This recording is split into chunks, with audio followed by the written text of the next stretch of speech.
Embrace love's power. God arrives not to terrify, but to comfort us. He created all things. He is all powerful. Because Jesus was God introducing himself to mankind so that we wouldn't misunderstand him. Are you listening? Now, that means God is all powerful. He could have come in a million different ways.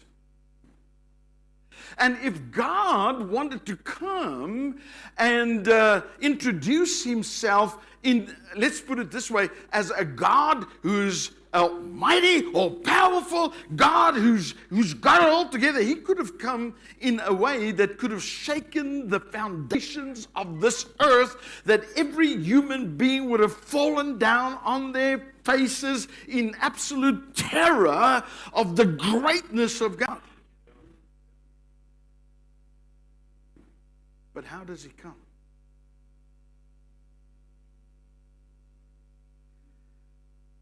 God coming and introducing himself to man comes as a baby wrapped in swaddling clothes. Let me ask you this. What is threatening about a baby laying in a manger? Nothing.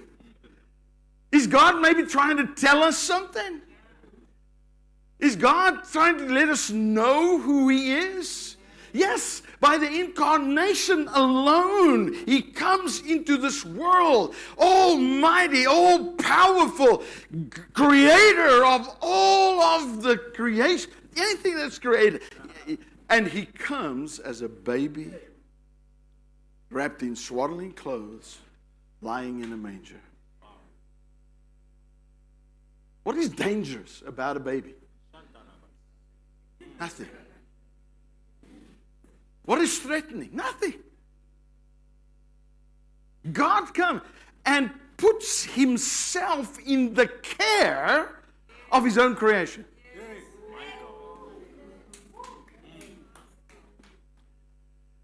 God's first introduction of himself is, there's nothing to be afraid of. Nothing to be afraid of.